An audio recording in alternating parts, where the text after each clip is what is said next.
C'est la minute Pia Pia. Hello. Hello, bonjour. Bonjour, bienvenue, sublime, lumineuse, étincelante créature céleste. Oh, comme je suis heureuse d'être là. C'est félicité, c'est la minute Pia Pia. Comment allez-vous? J'espère que vous vous êtes un peu entraînés pour les rêves dont on a parlé la semaine dernière. Je continue à avoir des rêves hyper intéressants. Je les trouve de plus en plus symboliques. De plus en plus, ils parlent de plus en plus à ma vie, aux décisions de vie et à ma progression. Donc, je vous invite vraiment à investir dans vos rêves pour transformer l'aspect extérieur de votre existence. Alors justement, aujourd'hui, je vous invite à faire un petit travail métaphysique, si vous voulez bien. Parce que comme on a commencé à travailler sur tout ce qui est notre esprit à travers les rêves, je vous invite, et j'avais commencé à aborder ça de façon un petit peu mystérieuse la semaine dernière, à entrer beaucoup plus en profondeur, en rapport avec vous-même. Je ne sais pas si vous ressentez ça aussi, mais l'époque est très agitée. Bien sûr, on vous parle de certaines guerres en Occident, puisque c'est pour ceux qui vivent en Occident, c'est ceux dont on entend le plus parler, parce que c'est normal. Ce sont les guerres qui intéressent les gouvernements qui nous dirigent. Mais des guerres, il y en a partout en ce moment, et des guerres dangereuses, lourdes de conséquences pour le genre humain. Il se joue des conflits d'énergie qui semblent nous échapper. Nous avons du coup, en résultat pour notre propre existence, une forme d'anxiété qui se développe. Alors pour éviter cette anxiété, certaines personnes vont peut-être plonger dans l'alcool, dans le sexe, dans un abus de télévision, de réseaux sociaux, des antidépresseurs. Certains vont peut-être exagérer dans ce qui est nourriture. Bref, on va essayer de trouver où, c'est vrai, hein, mon ange a raison, ou même dans des excès de tout ce qui est mystique, paranormal, religieux. On va essayer de trouver un moyen d'éviter de faire face à cette espèce d'incertitude qui est l'énergie actuellement qui a l'air de gouverner le monde. Excusez-moi si de temps en temps mon regard s'échappe et que je ne regarde plus la caméra, c'est parce que j'ai la chance pour l'instant d'être dans ce flow-là de communication, donc je vous dis les choses telles qu'elles me parviennent. Voilà ce qui se passe en ce moment. C'est que nous avons l'impression de perdre le contrôle sur les choses de ce monde. Mais je vais vous poser la question, sincèrement, avez-vous jamais eu l'impression d'être en contrôle? Parce que s'il y a une chose qui est certaine dans ce monde, et en bouddhisme on vous le dit souvent, c'est que la seule chose qui est permanente, c'est l'impermanence. C'est-à-dire que vous ne pouvez statuer sur rien. Malheureusement, nous ne pouvons être sûrs de rien, et d'une certaine manière, heureusement, nous ne pouvons être sûrs de rien. C'est pour ça que souvent, se référer à l'éternel, à la source de vie, Dieu, Allah, comme vous souhaitez l'appeler, est finalement beaucoup plus efficace parce que vous confiez votre existence à une entité, à un être qui est au-delà de toutes ces choses-là et qui va être capable de prendre votre anxiété et la transformer en quelque chose de productif, qui va être capable de prendre votre panique et la transformer en quelque chose de sage.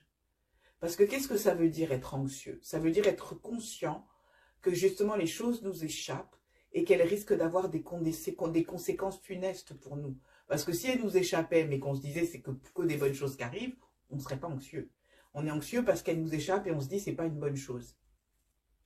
Donc d'arriver à entrer en contact avec la source et dire, fais de cette anxiété plutôt un moteur d'espoir, de foi et de réalisation, ça transforme énormément de choses.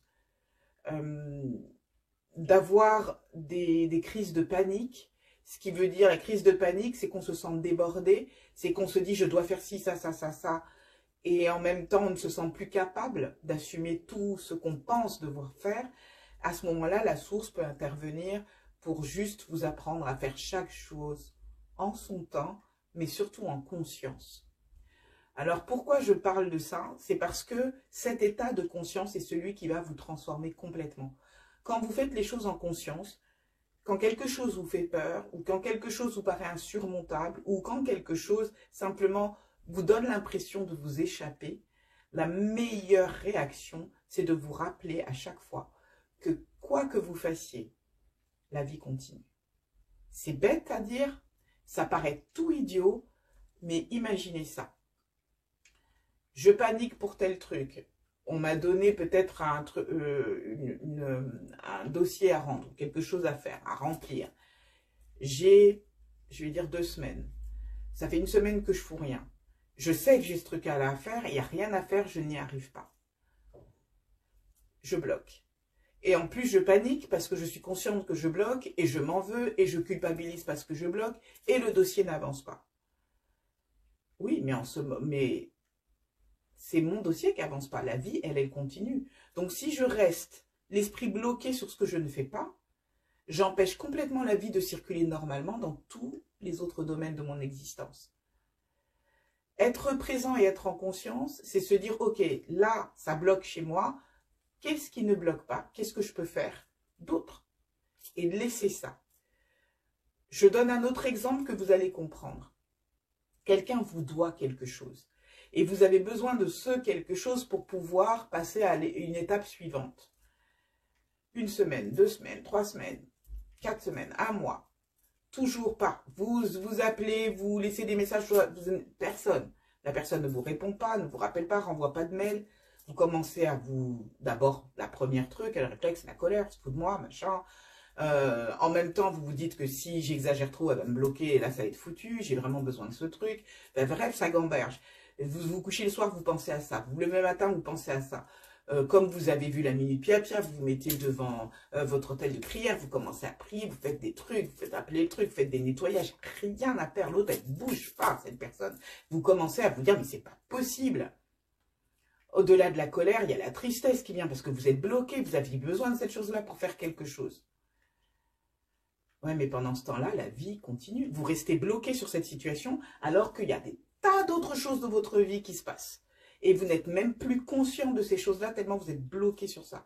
Plus vous êtes bloqué sur ça, plus vous accroissez l'énergie que vous mettez sur ce blocage, plus le blocage est blocage. Et comme vous êtes fixé sur un blocage, devinez quoi? D'autres choses viennent bloquer. Pourquoi? Parce que vous émanez une énergie très forte de situation de blocage qui fait que vous allez attirer dans votre vie tout ce qui vibre à la même fréquence. Blocage, blocage. Donc vous dites là, ça bloquait, mais ça aussi, ça s'est mis à bloquer, puis ça aussi, puis ça aussi, puis ça aussi. C'est normal. C'est de la métaphysique pure. Votre vibration, elle est bloquée sur blocage. En ce temps-là, en ce moment-là, la vie continue, mais vous continuez à émettre cette énergie de frustration.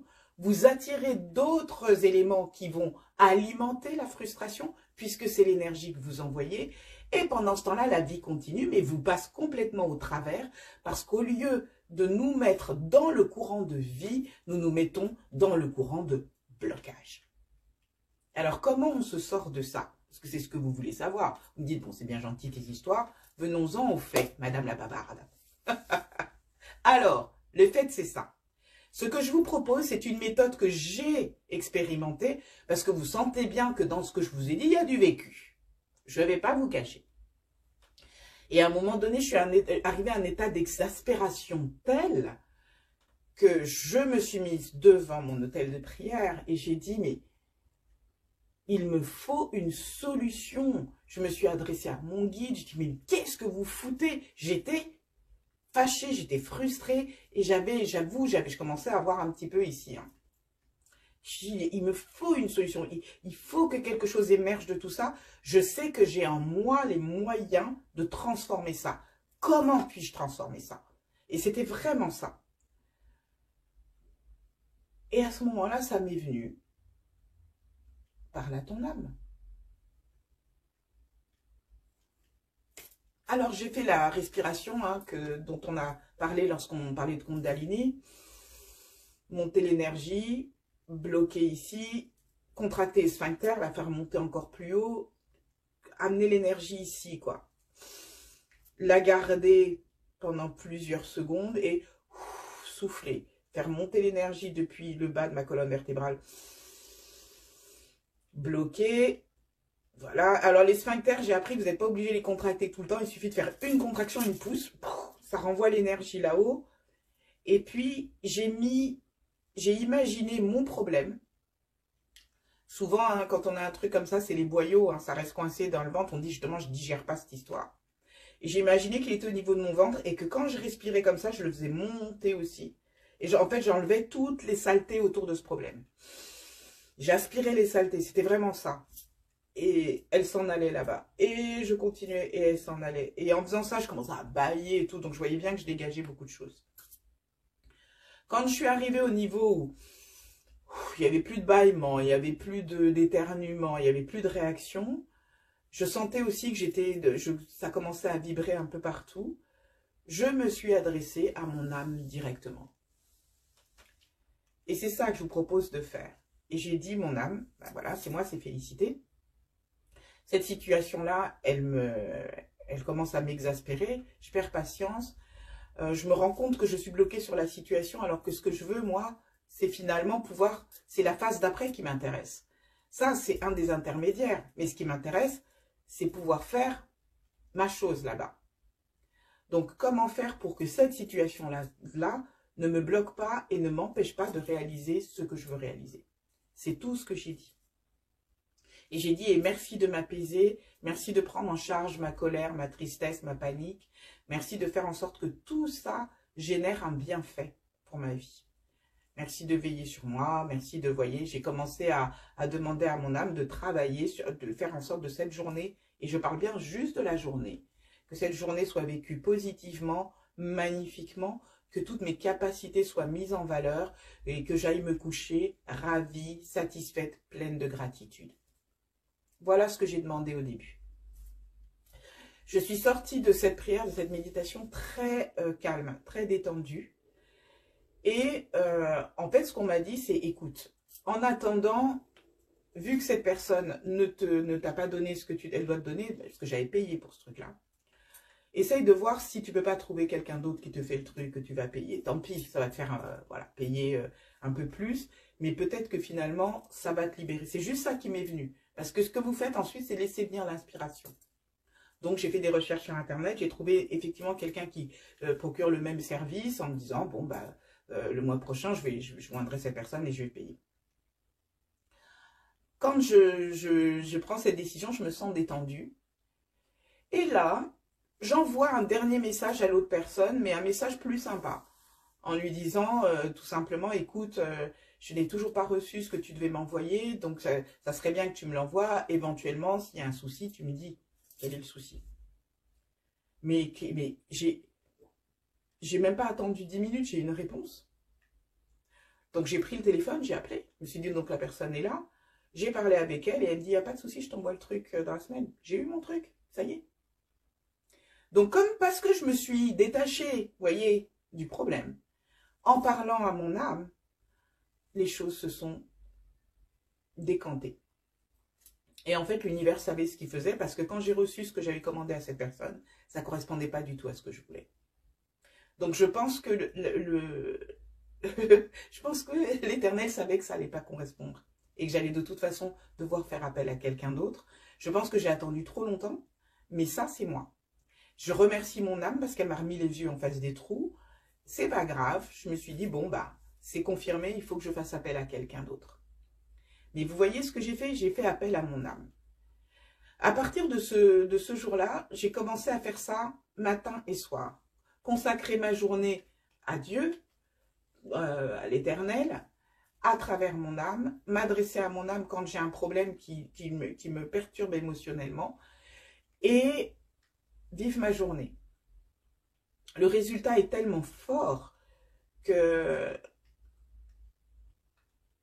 et je continue à dire hein, que tout ce que je désire me désire encore plus, que je tombe à chaque fois sur des gens, des personnes extrêmement serviables. C'est assez phénoménal, quoi. Donc, je vous recommande de faire ça. Alors, pourquoi c'est quelque chose de métaphysique? Parlons un petit peu de l'âme avant de vous laisser vous échapper, mes chers et tendres. Parce que nous sommes composés d'un élément physique qui est le corps. Le corps est le véhicule, le vaisseau nécessaire pour naviguer sur cette planète. Si nous n'avons pas de corps, ben, on ne peut pas faire grand-chose. L'esprit est ce qui habite le corps pour lui permettre de fonctionner sur cette planète. L'âme, c'est la partie éternelle de nous-mêmes, la partie divine qui ne meurt jamais, qui est, a été et sera, et qui, à travers l'esprit, œuvre dans le monde physique, notre corps. Donc, vous allez me dire, ça veut dire que donc l'esprit n'est pas éternel. Non, l'esprit n'est pas éternel. L'esprit va prendre en mémoire tout ce qu'avait vit l'être, le vaisseau physique que vous êtes. C'est pour ça que lorsque on meurt et qu'on n'a pas forcément fini quelque chose, quelquefois l'esprit demeure pour s'adresser aux gens qui vivent encore sur Terre, quelquefois à travers des médiums, hein, des gens qui peuvent, ou en apparaissant auprès de personnes, etc. C'est l'esprit. Donc c'est pour ça que vous apparaissez, ou l'esprit, avec la structure physique qu'il avait au moment de cette vie-là. L'âme est éternelle. L'âme s'est incarnée dans plusieurs corps, à travers plusieurs esprits, au fur et à mesure des siècles. L'âme prend l'expérience de toutes vos vies. C'est pour ça que quand vous vous adressez à votre âme, c'est extraordinaire, parce que vous vous adressez à Dieu, à l'image même de Dieu. Vous vous adressez à vous, à la vision de Dieu à travers vous. Je ne sais pas comment expliquer. À la vision de vous que Dieu a, ou que l'Éternel a. Il vous voit d'une façon magnifique. Il vous voit comme ces créatures célestes omnipotentes. À partir du moment où vous œuvrez à travers sa lumière et son énergie. L'âme, c'est vraiment l'énergie divine activée. Quand vous vous adressez à l'âme, vous vous adressez à cette énergie divine activée pour qu'elle s'adresse à l'être physique que vous êtes dans cette vie-ci. Quand vous vous adressez à l'éternel, vous vous adressez à la puissance qui règne à travers l'univers tout entier. Est-ce que je me fais comprendre? L'âme agira pour vous, pour votre personne. Si on devait chercher un dossier, ça sera le dossier de tel. Voilà, si certains ont la chance de connaître leur nom éternel, nous avons tous un nom éternel. Et ce nom éternel est le nom de notre âme, hein, de cette entité que nous sommes, à travers le temps et l'histoire. Quand on parle de Dieu, d'Allah, Yahvé, c'est beaucoup plus que ça. Bien entendu, c'est pas individualisé, c'est tout. C'est extrêmement puissant. Donc, les gens vont me dire quelle est la différence entre s'adresser à ton âme et t'adresser à Yahvé, ou à Dieu, ou à Allah. Moi, j'adore m'adresser à l'Éternel. Soyons très clairs. Mais quelquefois, quand le problème provient finalement de moi et d'une panne vis-à-vis de moi, m'adresser à mon âme permet d'agir directement sur l'être incarné félicité et l'aider à se diriger à travers juste cette situation-là. Si vous préférez vous adresser à l'Éternel, mais franchement, oui, bien sûr. Mais s'adresser à l'âme, c'est un travail métaphysique. C'est-à-dire, c'est entrer dans cette... je vais entrer dans une discussion qui est un peu... vous savez, le triangle. Hein, voilà. Vous entrez dans ce côté tridimensionnel, même il y a maintenant 5 dimensions, dit-on, de la vie, où vous allez agir à travers l'espace et le temps. Les transformations que vous allez demander là, elles vont se faire sur plusieurs dimensions et sur plusieurs niveaux. C'est très intéressant aussi de travailler avec l'âme parce que quand vous entrez en contact avec elle et que vous décidez d'activer cette relation, vous allez voir bouger beaucoup de choses autour de vous et en général de façon positive.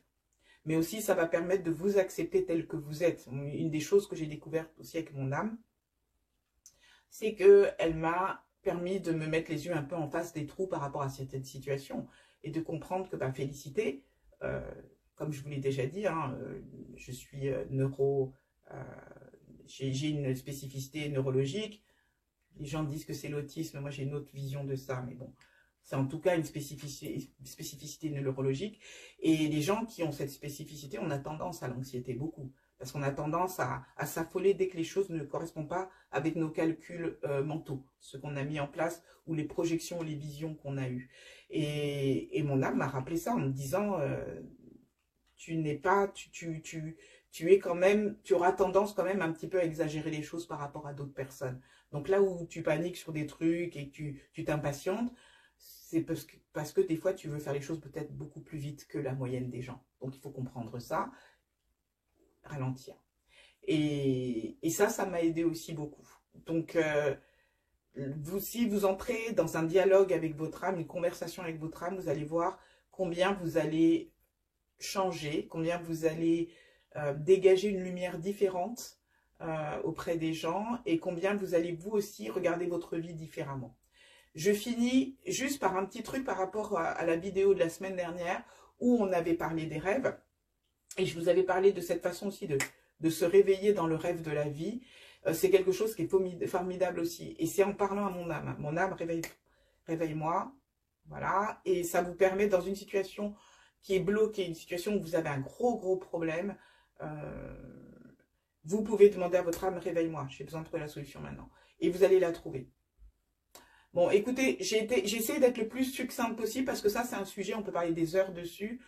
N'hésitez pas, si vous avez des questions à poser, à m'écrire sur felixcoaching@gmail.com. Sachez aussi que c'est vrai que je ne prends pas trop le temps de répondre ces derniers temps parce que je suis en plein déménagement. Si vous voyez chez moi, c'est un chantier. Et ça va durer parce que l'appartement est grand et il y a beaucoup de choses à trier, tout ça, machin. Et j'essaye justement de prendre les choses avec sérénité. Ça n'est pas évident. Au score! En tout cas, bienvenue aux nouveaux adhérents. Merci de faire confiance à cette chaîne. Merci à ceux qui m'écrivent. J'espère que mes réponses vous correspondent et vous conviennent.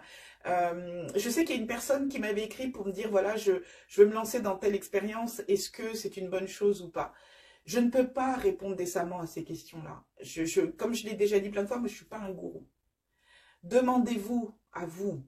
Demandez à l'Éternel. Demandez, voilà, je voudrais faire ça. Est-ce que ça, c'est bon pour ma vie? Vous aurez une réponse au cours de la journée, de la semaine, etc. Mais s'il vous plaît, je ne suis pas un gourou. Je ne serai pas à même de vous dire ça c'est bon, ça c'est pas bon. J'évite de faire ça parce qu'une chose qui peut me paraître pas bonne peut être ce par quoi vous avez besoin de passer pour vous initier, pour vous développer. Donc ça serait dangereux pour moi de donner mon avis sur une chose qui correspond au chemin de vie d'une personne. Par contre, je vous invite vraiment à utiliser les outils lourds-légers.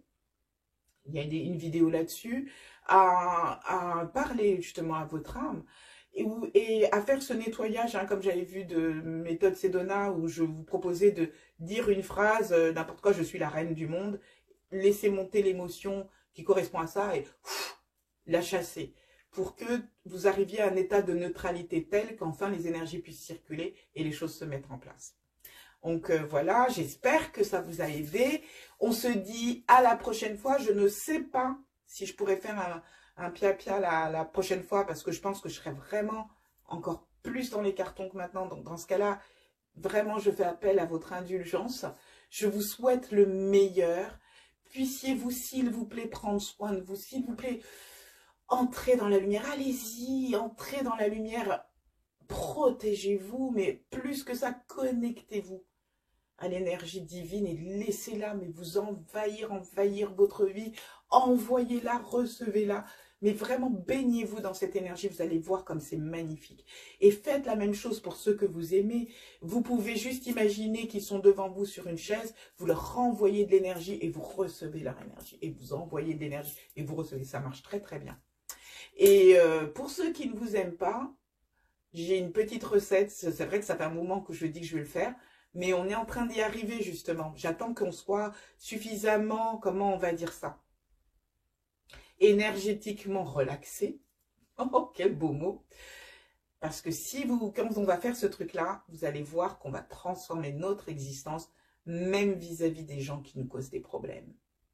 Surtout ceux qui nous aiment pas ou que nous n'aimons pas, parce que le reste... Voilà, écoutez, je vous souhaite le meilleur. On se dit à très bientôt.